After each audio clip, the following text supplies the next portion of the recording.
ഒരുപക്ഷെ അവർ പറയുന്ന കഥ കേട്ട് കഴിഞ്ഞാൽ നമ്മൾ സിനിമാ കഥയെ പോലും വെല്ലുന്ന തരത്തിലുള്ള അനുഭവങ്ങളാണ് അവർക്ക് പറയാനുള്ളത്. കാരണം അത്രയും അധികം സാഹസികമായിട്ടാണ് അവർ ഇപ്പോൾ എൻ്റെ ഈ മുന്നിൽ ഇരിക്കുന്നത് എന്നുള്ളതാണ് ഏറ്റവും പ്രധാനപ്പെട്ട കാര്യം. എന്താ ശരിക്കും അന്ന് രാത്രി സംഭവിച്ചത്? അയൽവാസിയില്ല, വീടുകളൊന്നുമില്ല, എല്ലാം മറിഞ്ഞു പോയി കഴിഞ്ഞിട്ട് ഞാൻ അതിൻ്റെ പുറത്ത് നിന്നിട്ട് എൻ്റെ കൊച്ചുമോളെയും വലിച്ച് വെള്ളത്തിൽ പോവുക. ഞാൻ എവിടേക്കാ പോകണേ എനിക്ക് ഓർമ്മയില്ല. അങ്ങനെ കയറി ഇങ്ങനെ പോയപ്പോൾ അവിടെ ആന മൂന്നെണ്ണം ഉണ്ട്. അതിലൊരു കവുങ്ങിൻ്റെ മരം ഉണ്ടായി. ആ മരത്തിനെ കെട്ടിപ്പിടിച്ചിട്ട് ഞാൻ ഈ ആനൻ്റെ മുഖത്ത് നോക്കിയിട്ട് പറഞ്ഞു, ഒരു കൊമ്പനാണ്, ഞങ്ങൾ വലിയ ദുരിതത്തിൽ നിന്നാണ് രക്ഷപ്പെട്ട് വരുന്നത്. നിനക്ക് നല്ല മനസ്സുണ്ടെങ്കിൽ ആരെങ്കിലും വന്ന് ഞങ്ങളെ രക്ഷിക്കട്ടെ, എന്നെ ഒന്നും ചെയ്യരുത്, എന്നെ എൻ്റെ കുട്ടിനെയും പറഞ്ഞിട്ട് ആനിങ്ങനെ നോക്കി രണ്ട് കണ്ണു കൂടി ഇങ്ങനെ വെള്ളം വരിക. എൻ്റെ ആ മരത്തിൻ്റെ താഴെ തന്നെ ഞാനും എൻ്റെ കുട്ടിയും കിടന്നു.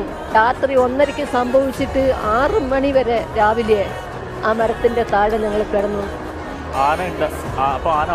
ഞങ്ങൾ അടുത്ത്